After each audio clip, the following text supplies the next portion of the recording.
മക്കൾസ് welcome back to Xylem learning. It's me JK.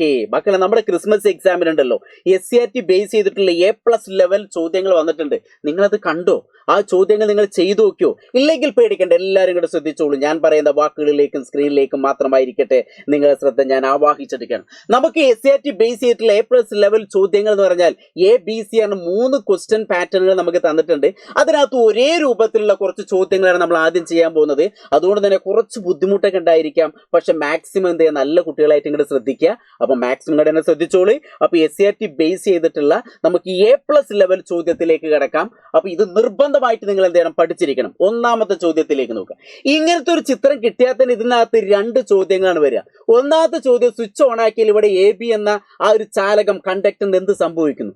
രണ്ടാമത്തത്, നിലവിലിപ്പോൾ ഏത് ഡയറക്ഷനിലേക്കാണോ അത് ചലിച്ചത് അല്ലെങ്കിൽ മൂവ് ചെയ്തത്, അതിന്റെ ഓപ്പോസിറ്റ് ഡയറക്ഷൻ ആക്കാനുള്ള മാറ്റം അല്ലെങ്കിൽ മാർഗങ്ങൾ എന്ത്. ഈ 2 രീതിയിലുള്ള ചോദ്യങ്ങളാണ് എപ്പോഴും പരീക്ഷയ്ക്ക് വരിക. അപ്പൊ ഇവിടെയും തന്നിട്ടുള്ള ചോദ്യം അത് തന്നെയാണ്. ഇങ്ങനത്തെ ഒരു ചിത്രം തന്നിട്ടുണ്ട്. ആ ചിത്രത്തിനെ ബേസ് ചെയ്തിട്ടുണ്ട് ഫൈൻഡ് ദ ഡയറക്ഷൻ കണ്ടെത്തണം. ഏതിന്റെ? AB എന്ന കണ്ടക്ടറിന്റെ. സ്വിച്ച് ഓൺ ആക്കുന്ന സമയത്ത് ഈ AB എന്ന കണ്ടക്ടർ ഏത് ഡയറക്ഷനിലേക്ക് മൂവ് ചെയ്യുന്നു എന്നുള്ളതാണ് ആദ്യം കണ്ടെത്തേണ്ടത്. രണ്ടാമത്തത്, വാട്ട് ചേഞ്ച് എന്താണ് to move the conductor AB opposite direction. ഇപ്പൊ നിലവിൽ എങ്ങോട്ടാണ് മൂവ് ചെയ്ത് അതിന്റെ ഓപ്പോസിറ്റ് ഡയറക്ഷനിലേക്ക് മൂവ് ചെയ്യണമെങ്കിൽ എന്തൊക്കെ മാറ്റങ്ങൾ വരുത്തണം എന്നുള്ളതാണ്. ഇതാണ് നമ്മൾ ആദ്യത്തെ ചോദ്യം. അപ്പൊ ഇത് പഠിക്കാൻ വലിയ ബുദ്ധിമുട്ടൊന്നുമില്ല. നോക്കിക്കോളൂ, ഞാനൊന്ന് സിമ്പിൾ ആയിട്ട് ഞാൻ പറഞ്ഞുതരാം. ഇങ്ങനെ ഒരു ചിത്രം കിട്ടിക്കഴിഞ്ഞാൽ മക്കളെ നിങ്ങൾ ശ്രദ്ധിക്കേണ്ട ഒരു കാര്യം ഇതാ. ഇവിടെ ഒരു ഷീറ്റ് വെച്ചിട്ടുണ്ട്. അതിന്റെ മുകൾ ഭാഗത്ത് എന്ത് ചെയ്തു, അല്ലെങ്കിൽ അതിന്റെ താഴെ ഭാഗത്ത് റിംഗ് മാഗ്നറ്റ് വെച്ചിട്ടുണ്ട്. പിന്നെ മുകൾ ഭാഗത്ത് 2 പാരലായിട്ട് കോപ്പർ വയർ വെച്ചിട്ടുണ്ട്. AB എന്ന കണ്ടക്ടർ, ഒരു ചാലകം ഫ്രീ ആയിട്ട് അതിന്റെ മുകളിൽ ഇങ്ങനെ വെച്ചിട്ടുണ്ട്. അതൊന്നില്ലെങ്കിൽ അങ്ങോട്ടോ അല്ലെങ്കിൽ ഇങ്ങോട്ടോ എന്ത് ചെയ്യുന്നു, ചലിക്കും. അതാണ് നമ്മൾ കണ്ടെത്തേണ്ടത്. അപ്പൊ ഇവിടെ നമ്മളെ പേടിപ്പിക്കാൻ വേണ്ടി ബെൽ സ്വിച്ച് എന്നൊക്കെ പറയും. അതൊന്നും നിങ്ങൾ പേടിക്കേണ്ട. പിന്നെ ശ്രദ്ധിക്കേണ്ട, ഇവിടെ പ്ലസും ഇവിടെ മൈനസും ചിത്രത്തിൽ അങ്ങനെ തന്നിട്ടുണ്ട്. അപ്പൊ ഞാൻ പറഞ്ഞുതരാം. ഇവിടെ റെഡ് എന്നുള്ളത് ബാറ്ററിയുടെ പോസിറ്റീവിലേക്കും ബ്ലൂ എന്നുള്ളത് നെഗറ്റീവിലേക്കാണ് കണക്ട് ചെയ്തിട്ടുള്ളത്. അങ്ങനെയെങ്കിൽ ഇങ്ങനെ ഒരു ക്വസ്റ്റ്യൻ വന്നാൽ എൻ്റെ മക്കൾസ് നിങ്ങൾ 2 പോയിന്റ് ശ്രദ്ധിക്കണം. ഒന്നാമത്തെ പോയിന്റ്, ഈ റിംഗ് മാഗ്നറ്റ് ഇപ്പൊ നിങ്ങൾക്ക് കാണുന്നുണ്ടല്ലോ, അതിന്റെ മുകൾ ഭാഗത്ത് ഏത് പോളാണ് നിങ്ങൾ ആദ്യം ശ്രദ്ധിക്കണം. ഒന്നാമത്തെ പോയിന്റ്, നമ്പർ 1 പോയിന്റ് നോട്ട് ചെയ്ത് ചോള്. മുകൾ ഭാഗത്ത് നോർത്ത് ആണോ സൗത്ത് ആണോ ശ്രദ്ധിക്കണം. രണ്ടാമത്തെ, കറണ്ട് പാസ് ചെയ്യുന്നത് എയിൽ നിന്ന് ബിയിലേക്കാണോ അതോ ബിയിൽ നിന്ന് എയിലേക്കാണോ എന്നുള്ളത് മനസ്സിലാക്കണം. ഈ 2 കാര്യങ്ങൾ അറിഞ്ഞാൽ പിന്നെ ഒരു ഇടത് കൈ നിയമം ഉപയോഗിച്ച് നമുക്ക് കണ്ടെത്താൻ പറ്റും. ഇത്രേ ഉള്ളൂ, അല്ലാതെ ഇതിനകത്ത് ഇടങ്ങേറാനൊന്നുമില്ല. അപ്പൊ ഈ ചിത്രത്തിലേക്ക് ഞാൻ പറഞ്ഞ 2 കാര്യങ്ങൾ നിങ്ങൾ പെട്ടെന്നൊന്ന് ശ്രദ്ധിച്ചു നോക്കൂ. കറണ്ട് പാസ് ചെയ്യുന്ന എയിൽ നിന്ന് ബിയിലേക്കാണോ? ഒന്ന് പറയൂ. കേൾക്കുന്ന ആളുകൾ പറയൂ. പറഞ്ഞോളൂ, ധൈര്യമായിട്ട് പറഞ്ഞോളൂ. കറണ്ട് പാസ് ചെയ്യുന്ന എവിടെയാണ്? എയിൽ നിന്ന് ബിയിലേക്കാണ്. അപ്പൊ കറണ്ട് പാസ് ചെയ്യുന്ന എയിൽ നിന്ന് ബിയിലേക്ക്, അത് മനസ്സിലാക്കി. രണ്ടാമത്തെ, റിംഗ് മാഗ്നറ്റിന് മുകൾ ഭാഗത്ത് ഏതാണ്? നോർത്ത് ആണ്. മുകളിൽ നോർത്ത് വന്നാൽ ചൂണ്ടുവിരൽ മുകളിലേക്ക് പിടിക്കുക. എന്തിനാണ് മുകൾ നോർത്ത് വന്നാൽ ചൂണ്ടുവിരൽ മുകളിലേക്ക് പിടിക്കാൻ പറയുന്നത്? ഒന്നുമില്ല. എന്താണ്? മാഗ്നറ്റിക് ഫീൽഡ്, കാന്തിക ബലരേഖയുടെ സഞ്ചാര ദിശ നോർത്തിൽ നിന്ന് തുടങ്ങി. എങ്ങനെയാണ്? നോർത്തിൽ നിന്ന് തുടങ്ങി സൗത്തിലേക്ക് പോകുന്നു. അപ്പൊ ഞാനിവിടെ വരയ്ക്കുന്ന എങ്ങനെയാണ്? ഇങ്ങനെ മുകളിലേക്ക് വരച്ചിട്ട് താഴത്തേക്ക് വന്ന് ഇങ്ങനെ സൗത്തിലേക്ക് എത്തി. ഇങ്ങനെയല്ല വരച്ചത്. അതുകൊണ്ടാണ് നിങ്ങൾ ചൂണ്ടുവിരൽ മുകളിലേക്ക് പിടിക്കുക. കറണ്ട് എയിൽ നിന്ന് ബിയിലേക്ക് പിടിക്കുന്നു, സെന്റർ ഫിംഗർ. അങ്ങനെയെങ്കിൽ തള്ളവിരൽ ഈ ഡയറക്ഷനിലേക്കായിരിക്കും. അതാണ് ഈ ചിത്രത്തിൽ കൊടുത്ത്. ഒന്ന് നോക്കുക. ചൂണ്ടുവിരൽ മുകളിലേക്ക്, സെന്റർ ഫിംഗർ എയിൽ നിന്ന് ബിയിലേക്ക്, തള്ളവിരൽ തമ്പ് ഇങ്ങോട്ട്. അതായത് ഇവിടെ Q ആണ്. അപ്പൊ AB എന്ന കണ്ടക്ടർ ഏത് ദിശയിലേക്ക് ചലിക്കുന്നു? പറയൂ. ഇനി നിങ്ങളാണ് ഉത്തരം പറയേണ്ടത്. എങ്ങടാ ചലിക്കുന്നത്? Qവിലേക്ക്. ഒരു കൺഫ്യൂഷൻ ഇല്ലല്ലോ. ചില കുട്ടികൾ, സാറേ എനിക്കൊരു കൺഫ്യൂഷൻ ഉണ്ട്, ഒന്നുകൂടി പറഞ്ഞേരിന്ന് പറയും. ഞാൻ ഒന്നുകൂടി പറഞ്ഞുതരാം. ഈ വീഡിയോ കുറച്ച് ലെങ്ത് ആണെങ്കിൽ നിങ്ങൾ എന്തായാലും മുഴുവൻ കാണണം, സ്കിപ്പ് ചെയ്യരുത്. കാരണം ഇതേപോലത്തെ ചോദ്യങ്ങൾ പ്രതീക്ഷിക്കണം. അപ്പൊ നോക്കിക്കോൾ, മുകൾ ഭാഗത്ത് ഏതാ തന്നിട്ടുള്ള? നോർത്ത്. അങ്ങനെയെങ്കിൽ ചൂണ്ടുവിരൽ മുകളിലേക്ക് പിടിക്കുക. കാരണം എന്താണ്? കാന്തിക ബലരേഖകൾ, മാഗ്നറ്റിക് ഫീൽഡ് മുകളിലേക്ക് വന്ന് ഇങ്ങനെയാണ് പോകുന്നത്. അതുകൊണ്ട് ചൂണ്ടുവിരൽ മുകളിലേക്ക് പിടിച്ചു. കറണ്ട് പാസ് ചെയ്യുന്ന എയിൽ നിന്ന് ബിയിലേക്ക്. അപ്പൊ തള്ളവിരൽ തമ്പുതാ ഈ Q ഡയറക്ഷനിലേക്ക്. അപ്പൊ AB എന്ന കണ്ടക്ടർ എങ്ങോട്ട് മൂവ് ചെയ്യുന്നു? Q ഡയറക്ഷനിലേക്ക് മൂവ് ചെയ്യുന്നു. അല്ലേ? ഇത് എങ്ങനെ നമ്മൾ കണ്ടെത്തിയ? ലെഫ്റ്റ് ഹാൻഡ് റൂൾ, ഫ്ലെമിങ്ങിന്റെ ഇടത് കൈ നിയമം ഉപയോഗിച്ചാണ് നിങ്ങൾ കണ്ടെത്തേണ്ടത്. ചൂണ്ടുവിരൽ മുകളിലേക്ക് പിടിക്കുന്നു, കറണ്ട് എയിൽ നിന്ന് ബിയിലേക്ക്. അപ്പൊ തള്ളവിരൽ എങ്ങോട്ടാണോ ആ ഡയറക്ഷനിലേക്ക് എന്ത് ചെയ്യുന്നു? അത് ചലിക്കുന്നു. അപ്പൊ AB എന്ന കണ്ടക്ടർ എങ്ങോട്ട് ചലിക്കുന്നു? Qവിലേക്ക് ചലിക്കുന്നു. ഇനി ഈ ചിത്രത്തിലേക്ക് നോക്കിയാൽ മതി. ചൂണ്ടുവിരൽ നോർത്ത് വന്നുകൊണ്ട് ചൂണ്ടുവിരൽ മുകളിലേക്ക്. അപ്പൊ സെന്റർ ഫിംഗർ ഇങ്ങോട്ട്, അതായത് എയിൽ നിന്ന് ബിയിലേക്ക്. അപ്പൊ തള്ളവിരൽ ഇങ്ങോട്ട് Q ഡയറക്ഷനിലേക്ക്. ഇത്രയുള്ളൂ. ഈ ചിത്രത്തിലേക്ക് നോക്കിയിട്ട് തന്നെ നിങ്ങൾക്ക് ആൻസർ കണ്ടെത്താൻ പറ്റും. അത്രയുള്ളൂ. അപ്പൊ ആദ്യത്തെ ചോദ്യത്തിന്റെ ആൻസർ കിട്ടി. അപ്പൊ ആദ്യത്തെ ചോദ്യം എന്താണ്? Find the direction of motion of a conductor A B when bell switch is turned on. Justify your answer. അപ്പൊ എങ്ങോട്ടാണ് മൂവ് ചെയ്യുന്നത്? Q direction. എങ്ങോട്ടാ മൂവ് ചെയ്യുന്നത്? Q direction. Justify your finding എന്ന് പറഞ്ഞാൽ നിങ്ങൾ എന്ത് ഉപയോഗിക്കുക? ലെഫ്റ്റ് ഹാൻഡ് റൂൾ എഴുതി വെച്ചാൽ മതി. ഇടത് കൈ നിയമം ഉപയോഗിച്ചല്ലേ നമ്മൾ കണ്ടെത്തിയത്. അപ്പൊ ബെൽ സ്വിച്ച് ഓൺ ചെയ്യുമ്പോൾ എ ബി എന്ന ചാലകത്തിന്റെ ചലന ദിശ ഏത്? ക്യൂ. ഉത്തരം ന്യായീകരിക്കാൻ വരുമ്പോൾ നിങ്ങൾ എന്താ പറയാ? ലെഫ്റ്റ് ഹാൻഡ് റൂൾ എഴുതി വെച്ചാൽ ഇടത് കൈ നിയമം ഉപയോഗിച്ചാണ് ഞാൻ കണ്ടെത്തിയെന്നൊക്കെ പറഞ്ഞാൽ ഇതിൽ ഓരോ വിരലുകൾ എന്തിനു സൂചിപ്പിക്കുന്നു എന്നൊക്കെ നിങ്ങളുടെ എഴുതുക. അപ്പൊ ആദ്യത്തെ ചോദ്യം സെറ്റ് ആണല്ലോ. അങ്ങനെയെങ്കിൽ രണ്ടാമത്തെ ചോദ്യം എന്താണ്? വിപരീത ദിശയിൽ എ ബി എന്ന ചാലകം ചലിപ്പിക്കുന്ന സർക്യൂട്ടിൽ എന്ത് മാറ്റം വരുത്തണം? ഇപ്പൊ ചലിച്ചത് എങ്ങോട്ടാണ്? ക്യൂ ഡയറക്ഷനിലേക്കാണ്. അങ്ങനെയെങ്കിൽ പിയിലേക്ക് ചലിക്കണമെങ്കിൽ എന്ത് വേണം? ഇവിടെ നോർത്ത് പോൾ ഉള്ളത് സൗത്ത് പോൾ ആക്കിയാൽ മതി. സിമ്പിള്. ഇവിടെ കറണ്ട് പാസ് ചെയ്യുന്ന ഏത് ബിയിലേക്കാണ്. നിങ്ങൾക്ക് വേണമെങ്കിൽ എന്ത് ചെയ്യാം? കറണ്ടിന്റെ ഡയറക്ഷൻ ബി ടു എ ആക്കുക. അപ്പൊ എന്ത് ചെയ്താൽ മതി മക്കളെ? ഇവിടെ ഇപ്പൊ ചലിച്ചത് എങ്ങോട്ടാണടാ? പറയൂ. ക്യൂയിലേക്കല്ലേ? അങ്ങനെയെങ്കിൽ ഇനി അടുത്ത് പിയിലേക്ക് ചലിക്കണമെങ്കിൽ എന്ത് വേണം? സാറേ ഇവിടെ നോർത്ത് പോളല്ല, അത് സൗത്ത് പോൾ ആക്കിയാൽ പോരെ? മതി. സാറേ ഇവിടെ കറണ്ട് പാസ് ചെയ്യുന്നതെന്ന് ബിയിലേക്കല്ല, അപ്പോൾ ബി ടു എ ആക്കിയാൽ പോരെ? മതി. അത്രേ ഉള്ളൂ. അത് ഇവിടെ എഴുതി വെച്ചാൽ മതി. അപ്പൊ എന്ത് ചെയ്യാ? Change the terminal of the battery. ബാറ്ററിയുടെ ടെർമിനൽ എന്ത് ചെയ്യുക? പോസിറ്റീവ് പ്ലസും മൈനസും ചേഞ്ച് ചെയ്യുക. അടുത്ത് എന്ത് പറയാം? Change the pole of the ring magnet. Ring മാഗ്നറ്റിന്റെ പോൾ എന്ത് ചെയ്യുക? ചേഞ്ച് ചെയ്യുക. അപ്പൊ നിങ്ങളതായിട്ടുള്ള രീതിയിൽ ഇവിടെ എഴുതിയാൽ അതിന്റെ ആൻസർ സെറ്റായി.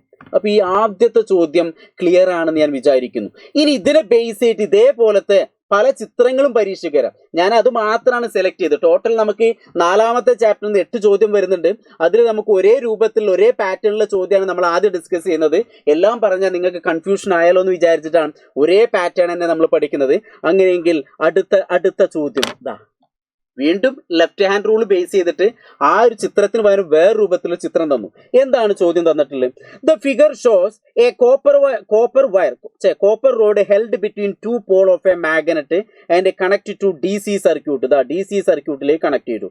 In which direction will the rod A B move when the circuit is switched on? state the rule applied. ഇവിടെ ഉപയോഗിച്ച ആ റൂള് അപ്ലൈ ചെയ്യാം, അല്ലെങ്കിൽ എഴുതാനും പറയാം. എന്താണ്? ഒരു കാന്തത്തിന്റെ 2 ധ്രുവങ്ങൾക്കിടയിൽ ഒരു കോപ്പർ ദണ്ട് എ ബി വച്ചിരിക്കുന്നു. നേരത്തെ റിംഗ് മാഗ്നറ്റിന്റെ മുകൾ ഭാഗത്തായിരുന്നു എ ബി എന്ന കണ്ടക്ടർ വെച്ചത്. ഇപ്പൊ നോക്കുക, നമുക്ക് ഇങ്ങനെ ഒരു ചിത്രം തന്നു. അങ്ങനെയെങ്കിൽ ഇവിടെ സ്വിച്ച് ഓൺ ആക്കി കഴിഞ്ഞാൽ ഈ എ ബി എന്ന കണ്ടക്ടർ മുകളിലേക്കാണോ താഴത്തേക്കാണോ ചലിക്കുക? ഇവിടെ ഏത് നിയമമാണ് നമ്മൾ ഉപയോഗിക്കുന്നത്? ഇതാണ് നമ്മളെ ചോദ്യം. നോക്കുക, അതേ ചോദ്യം തന്നെ വേറെ രൂപത്തിൽ ചിത്രം വന്നു. അപ്പൊ നിങ്ങൾ ആരും കൺഫ്യൂഷൻ വരാൻ പാടില്ല. ഞാൻ അത് ആ ചിത്രം ഒന്ന് വലുതാക്കി വെച്ചിട്ട് നമുക്ക് ഇനി ഒന്ന് പറയാം. കറണ്ട്, നിങ്ങൾ ഇവിടെയും ശ്രദ്ധിക്കേണ്ട കാര്യങ്ങൾ ഇതാണ്. കറണ്ട് പാസ് ചെയ്യുന്നതിന്റെ ഡയറക്ഷൻ നോക്കണം. കറണ്ട് പാസ് ചെയ്യുന്നതിന്റെ ഡയറക്ഷൻ എന്ത് ചെയ്യണം? നിങ്ങൾ ചെക്ക് ചെയ്യണം. എങ്ങനെയാണ്? ഇവിടെയാണ് പ്ലസ്, ഇവിടെയാണ് മൈനസ്. ഗൈസ്, എന്താണ്? ഇവിടെയാണ് പ്ലസ്, ഇവിടെ മൈനസ്. സ്വിച്ച് ഓൺ ആക്കിയാൽ കറണ്ട് അപ്പൊ എങ്ങനെ പാസ് ചെയ്യും? ഇതിലൂടെ വന്ന് എയിൽ നിന്ന് ബിയിലേക്കാണ് ഇവിടെയും കറണ്ട് പാസ് ചെയ്യുന്നത്. കറണ്ട് പാസ് ചെയ്യുന്നത് ഇവിടെ എയിൽ നിന്ന് ബിയിലേക്കാണ്. അപ്പൊ അത് കിട്ടി. അപ്പൊ കറണ്ടിന്റെ ഡയറക്ഷൻ കിട്ടി. ഇങ്ങനെയാണ്, എയിൽ നിന്ന് ബിയിലേക്ക്. അപ്പൊ ഇനി ശ്രദ്ധിക്കേണ്ട ഒരു കാര്യം ഇത്രേ ഉള്ളൂ. കറണ്ട് എയിൽ നിന്ന് ബിയിലേക്കാണ് സഞ്ചരിക്കുന്നത്. അപ്പൊ നിങ്ങൾ സെന്റർ ഫിംഗർ എന്ത് ചെയ്യണം?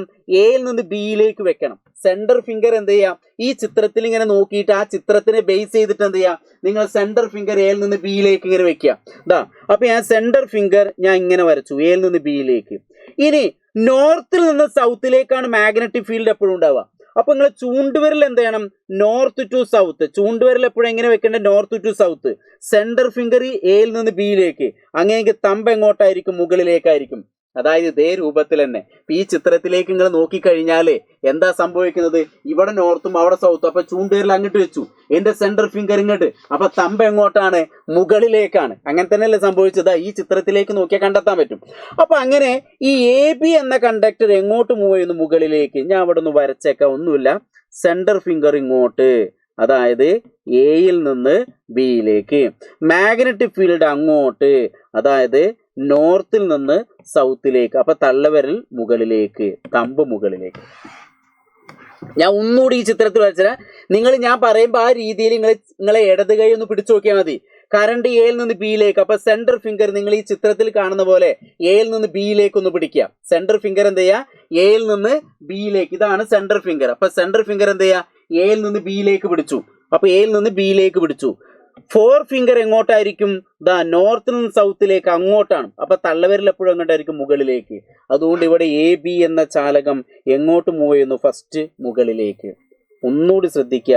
ചില കുട്ടികൾക്ക് എന്ത് ചെയ്യുന്നു, സാറ് ഇത് മനസ്സിലായിട്ടില്ല, ബുദ്ധിമുട്ടാണെന്ന് പറയണ്ടാവും. നിങ്ങൾ ചിന്തിക്കേണ്ട എത്ര മാത്രമേ ഞാൻ പറയുന്ന രൂപത്തിൽ, നിങ്ങൾ ഈ ചിത്രത്തിൽ കാണുന്ന രൂപത്തിൽ ഒന്ന് പിടിച്ചാൽ, നിങ്ങൾ സെൻറ്റർ ഫിംഗർ ഈ ചിത്രത്തിൽ കാണുന്ന പോലെ എയിൽ നിന്ന് ബിയിലേക്ക് പിടിക്കുക. അപ്പോൾ സ്വാഭാവികമായിട്ടും നോർത്ത് പോളിൽ നിന്ന് സൗത്ത് പോളിലേക്കാണ് ചൂണ്ടുവിരൽ പിടിക്കേണ്ടത്. അപ്പോൾ സെൻറ്റർ ഫിംഗർ നിങ്ങൾ ഇങ്ങോട്ട് പിടിച്ചു, നോർത്ത് ടു സൗത്ത് ചൂണ്ടുവിരൽ പിടിച്ചു. അപ്പോൾ തള്ളവിരൽ നിങ്ങളത് മുകളിലേക്കായിരിക്കും. അതായത് എ ബി എന്ന കണ്ടക്ടർ എങ്ങോട്ട് മൂവ് ചെയ്യുന്നു? മുകളിലേക്ക്. അപ്പോൾ നോക്കുക, സ്വിച്ച് ഓൺ ചെയ്യുമ്പോൾ എ ബി ഏത് ദിശയിൽ ചലിക്കുന്നു? Upward direction. എങ്ങോട്ടായിരിക്കണം? അപ്വേർഡ് ഡയറക്ഷൻ, മുകളിലേക്ക് നോർത്തേക്കുക. ഇനി ഇത് ഉപയോഗിക്കുന്ന നിയമം ഏതാണ്? ലെഫ്റ്റ് ഹാൻഡ് റൂളാണ് ഉപയോഗിക്കുന്നത് ഇവിടെ. ഫ്ലെമിങ്ങിന്റെ ഇടത് കൈ നിയമമാണ് ഇവിടെയും ഉപയോഗിക്കുന്നത്. അപ്പോൾ ആദ്യം പഠിച്ച അതേ സാധനം തന്നെ വീണ്ടും ഇവിടെ ഉപയോഗിക്കുന്നു. അപ്പോൾ ഈ സെൻട്രൽ ഫിംഗറും 4 ഫിംഗറും തള്ളവിരലും, അതായത് നടുവിരൽ കറണ്ടിന്റെ ഡയറക്ഷനിൽ പിടിക്കുക, ചൂണ്ടുവിരൽ എപ്പോഴും നോർത്ത് നിന്ന് സൗത്തിലേക്ക് പിടിക്കുക. അപ്പോൾ തള്ളവിരൽ എങ്ങോട്ടാണോ എന്ന് മാത്രം നോക്കിയാൽ മതി, അത്രേ ഉള്ളൂ. അപ്പോൾ അതാണിത്. ഇവിടെ ഇത് ലെഫ്റ്റ് ഹാൻഡ് റൂൾ ഉപയോഗിച്ചാണ് ഇവിടെയും കണ്ടെത്തുന്നത്. അങ്ങനെയെങ്കിൽ അടുത്ത അതേപോലത്തെ വീണ്ടും ഒരു ചോദ്യത്തിലേക്ക് കിടക്കാം. നമുക്ക് വീണ്ടും ഇതേപോലത്തെ ഒരു ചോദ്യം തന്നു. എന്താണ് തന്നിട്ടുള്ളത്? ചോദ്യത്തിൽ എന്താ തന്നിട്ടുള്ളത്? ഇത്രയുള്ള എന്താണ്? Observe the figure showing a conductor connected to battery and placed between the magnetic pole north south. അപ്പൊ ഇതിന്റെ ഇടയിൽ എന്ത് ചെയ്തു? ഒരു 2 മാഗ്നറ്റ് എടുത്തു, അതിന്റെ ഇടയിൽ ഒരു കണ്ടക്ടർ ഇങ്ങനെ വെച്ചു. ആ കണ്ടക്ടറിന് എന്ത് ചെയ്തു? ബാറ്ററിയിലേക്ക് ഇങ്ങനെ കണക്ട് ചെയ്തു. ബാറ്ററിയിലേക്ക് കണക്ട് ചെയ്യുമ്പോൾ ഇവിടെ ശ്രദ്ധിക്കേണ്ട അത്രേ ഉള്ളൂ, കറണ്ടിന്റെ ഡയറക്ഷൻ ആദ്യം മനസ്സിലാക്കണം. കറണ്ടിന്റെ ഡയറക്ഷൻ എപ്പോഴും പോസിറ്റീവിൽ നിന്ന് നെഗറ്റീവിലേക്ക്. അപ്പൊ കറണ്ട് ഇതിലൂടെ വന്ന് ഇങ്ങനെയാണ് കറണ്ട് പാസ് ചെയ്യുന്നത്. കറണ്ടിന്റെ ഡയറക്ഷൻ ഇങ്ങോട്ടാണ്. മനസ്സിലാക്കിയോ? കറണ്ടിന്റെ ഡയറക്ഷൻ ഇങ്ങോട്ടാണ്, മാഗ്നറ്റിക് ഫീൽഡിന്റെ ഡയറക്ഷൻ ഇങ്ങോട്ടാണ്. അപ്പൊ കറണ്ട് ഇങ്ങോട്ടാണ്, മാഗ്നറ്റിക് ഫീൽഡ് ഇങ്ങോട്ടാണ്. അപ്പൊ ഈ നടുവിലുള്ള ഈ കണ്ടക്ടർ എങ്ങോട്ട് മൂവ് ചെയ്യുന്നു എന്നുള്ളതാണ് നമ്മൾ കണ്ടെത്തേണ്ടത്. അപ്പൊ ഈ ലെഫ്റ്റ് ഹാൻഡ് റൂൾ പ്രകാരം തന്നെ ഇവിടെയും നമുക്ക് 2 ചോദ്യങ്ങൾ തന്നിട്ട്, ഒന്നാമത്തെ ചോദ്യം എന്താ തന്നിട്ടുള്ളത്? അതായത് ചാലകത്തിന്റെ ചലനദിശ എങ്ങോട്ടായിരിക്കും? ഇത് കണ്ടെത്താൻ സഹായിച്ച നിയമം ഏത്? Left hand rule. അതിൽ കൺഫ്യൂഷൻ ഒന്നുമില്ല. ഈ ദിശയിൽ ചാലകം ചലിക്കുന്നത് എന്തുകൊണ്ടെന്ന് വിശദമാക്കുക. എന്തുകൊണ്ടാണ് ഈ ദിശയിൽ ചാലകം ചലിക്കുന്നത്? അതൊക്കെ നമ്മൾ ലെഫ്റ്റ് ഹാൻഡ് റൂളാണ്. അപ്പോൾ ഈ ചിത്രത്തിലേക്ക് നോക്കുക. നിങ്ങൾക്ക് മനസ്സിലാകാൻ വേണ്ടി ഞാൻ താഴെ ഒരു ലെഫ്റ്റ് ഹാൻഡ് വരച്ച് വെച്ചിട്ടുണ്ട്. വരച്ച് വയ്ക്കൽ ഒരു ഫോട്ടോ വെച്ചിട്ടുണ്ട്. ഇനി വരയ്ക്കാനുമ്പോൾ സാർ ഇത്ര വരയ്ക്കണാളോ അങ്ങനെ ചിന്തിക്കേണ്ടത്. നോക്കിയോളൂ. അപ്പോൾ ഇവിടെ 2 ഫീൽഡ് മാഗ്നറ്റിക് ഫീൽഡ് എപ്പോഴും നോർത്തിൽ നിന്ന് സൗത്തിലേക്ക്. അതുകൊണ്ടാണ് ഈ ചൂണ്ടുവിരൽ നോർത്ത് ടു സൗത്ത്. താഴത്തെ ചിത്രവും മുകളിലത്തെ ചിത്രവും താരതമ്യം ചെയ്യാം. ഇനി കറണ്ട് പാസ് ചെയ്യുന്നത് ഇവിടുന്ന് വന്ന് ഇങ്ങോട്ടാണ്. അതുകൊണ്ടാണ് എൻ്റെ സെൻട്രൽ ഫിംഗർ ഞാൻ ഇങ്ങോട്ട് കൊടുത്തത്. അപ്പൊ സെൻട്രൽ ഫിംഗർ ഇങ്ങോട്ട്, മാഗ്നറ്റിക് ഫീൽഡ് ഇങ്ങോട്ട്, അതുകൊണ്ട് തള്ളവിരൽ മുകളിലേക്ക്. അപ്പൊ ഈ കണ്ടക്ടർ, ഇപ്പോൾ ഒരു എക്സാമ്പിള്, ഈ കണ്ടക്ടറിനെ ഞാൻ JK എന്ന് പേര് കൊടുത്തു വിചാരിക്കുക. ഈ JK എന്ന കണ്ടക്ടർ എങ്ങോട്ട് മൂവ് ചെയ്യുന്നു? മുകളിലേക്ക് മൂവ് ചെയ്യുന്നു. എന്താ കാരണം? കറണ്ടിന്റെ ദിശ ഇങ്ങോട്ട്, മാഗ്നറ്റിക് ഫീൽഡിന്റെ ദിശ ഇങ്ങോട്ട്. അപ്പൊ തള്ളവിരൽ മുകളിലേക്ക്. ഇത്ര ഉള്ളടാ, അല്ലാതെ വേറെ ഒന്നും ഇതിനകത്തില്ല. അത്രേ ഉള്ളൂ. അപ്പൊ നോക്കിക്കോളൂ. അപ്പൊ എന്താണ്? ഈ ചിത്രത്തിനെ ബേസ് ചെയ്തിട്ട് നമുക്ക് ഇതിന് ആൻസർ കണ്ടെത്താം. അപ്പൊ നോക്ക്, ആദ്യത്തെ ചോദ്യം, ചാലകത്തിന്റെ ചലനദിശ എങ്ങോട്ടായിരിക്കും? ചാലകത്തിന്റെ ചലനദിശ കണ്ടല്ലേ? What is the direction of force of the conductor? എങ്ങോട്ടായിരിക്കും? അപ്വേർഡ്, മുകളിലേക്ക്. എങ്ങോട്ടായിരിക്കണം? മുകളിലേക്കാണ്, മുകളിലേക്ക്. അത്രേ ഉള്ളൂ മനസ്സിലാക്കേണ്ടത്. അങ്ങനെയെങ്കിൽ ഇതിനെ സഹായിച്ച നിയമം ഏതാണ്? അതും നമ്മളെ ലെഫ്റ്റ് ഹാൻഡ് റൂൾ. ഇടത്ത് കൈ നിയമമാണ് ലെഫ്റ്റ് ഹാൻഡ് റൂൾ. അങ്ങനെയെങ്കിൽ ഇനി അടുത്ത ചോദ്യം എന്താണ്? ഈ ദിശയിൽ ചാലകം ചലിക്കുന്നത് എന്തുകൊണ്ടായിരിക്കും? ഈ ദിശയിൽ explain why the conductor moving the direction. ഈ ഡയറക്ഷനിൽ ചാലകം ചലിക്കാനുള്ള കാരണം എന്താണ്? നമുക്ക് ഈ ചിത്രത്തിലേക്ക് നോക്കിയാൽ, ഈ ചിത്രത്തിലേക്ക് നോക്കൂ. കറണ്ട് ക്യാരിയിങ് കണ്ടക്ടർ കണ്ടല്ലേ? Current carrying conductor in A magnetic field, ഒരു മാഗ്നറ്റിക് ഫീൽഡിനുള്ളിലാണ്. ഈ എക്സ്പീരിയൻസ് എ ഫോഴ്സ്, അതിലെന്ത് ചെയ്യുന്നു? ഒരു ഫോഴ്സ് എക്സ്പീരിയൻസ് ചെയ്യുന്നു. അതുകൊണ്ട് hence the conductor move force direction by left hand rule. അത്രേ ഉള്ളൂ. അപ്പം നിങ്ങളുടേതായിട്ടുള്ള രീതിയിൽ നിങ്ങൾ എന്ത് എഴുതിയേക്കുക. അപ്പം ഞാനിവിടെ 3 ചോദ്യങ്ങൾ പറഞ്ഞു. ഈ 3 ചോദ്യങ്ങളും ഒരേ പാറ്റേണിൽ വരുന്നതാണ്. വ്യത്യസ്ത ചിത്രങ്ങൾ വരുന്നു, എന്നിട്ട് അവിടെ AB എന്ന കണ്ടക്ടർ എങ്ങോട്ട് മൂവ് ചെയ്യുന്നു. അപ്പം ഇതേ രൂപത്തിൽ ഇനിയും ഒരുപാട് ചിത്രങ്ങളുണ്ട്. ഞാനിപ്പോൾ നമ്മൾ SCRT ബേസ് ചെയ്തിട്ടുള്ള നിങ്ങൾക്ക് തന്നിട്ടുള്ള ആ ചോദ്യത്തിന് ഒരേ രൂപത്തിലുള്ള പാറ്റേൺ ഞാൻ സെലക്ട് ചെയ്തതാണ്. ഇനി ഇതിനകത്ത് സോളിനോട് ബേസ് ചെയ്തിട്ട് ഒരേ പാറ്റേണിലുള്ള ക്വസ്റ്റ്യൻ വരുന്നുണ്ട്. അടുത്ത ലൗഡ് സ്പീക്കറിന്റെ ബേസ് ചെയ്തിട്ട് ഒരേ പാറ്റേൺ വരുന്നുണ്ട്. അതൊക്കെ ഞാൻ ഓരോരോ വീഡിയോ ആയിട്ട് ഇടും. അപ്പോൾ തീർച്ചയായിട്ടും ഈ ഒരു ക്ലാസ്, ഈ ഒരു വീഡിയോ നിങ്ങൾക്ക് ഉപകാരപ്പെട്ടിട്ടുണ്ടാവും എന്ന് ഞാൻ വിചാരിക്കുന്നു. അപ്പോൾ തീർച്ചയായിട്ടും ഈ ലെഫ്റ്റ് ഹാൻഡ് റൂൾ ഉപയോഗിച്ചിട്ട് ഏത് രീതിയിൽ ചിത്രങ്ങൾ വന്നാലും നിങ്ങൾക്ക് ആൻസർ ചെയ്യാൻ പറ്റണം മക്കൾ. അപ്പോൾ വരാനിരിക്കുന്ന പരീക്ഷ നമുക്ക് അടിപൊളിയാക്കണം. നമ്മളെ ക്രിസ്മസ് എക്സാമിൽ നമുക്ക് SCRT ബേസ് ആയിട്ടുള്ള എല്ലാ ചോദ്യങ്ങളും നമുക്ക് പഠിക്കണം. ഇതേപോലെ ഓരോ കോണ്ടന്റ് വീഡിയോയും അതേപോലെ തന്നെ എന്ത് ചെയ്യുന്നു, സിമ്പിൾ ആയിട്ടുള്ള ഷോർട്ട് വീഡിയോ ഒക്കെ വിടും. അതേപോലെ തന്നെ ഇനി ഓരോ ലൈവ് ക്ലാസ്സുകൾ നിങ്ങൾ എന്ത് ചെയ്യണം, കാണണം.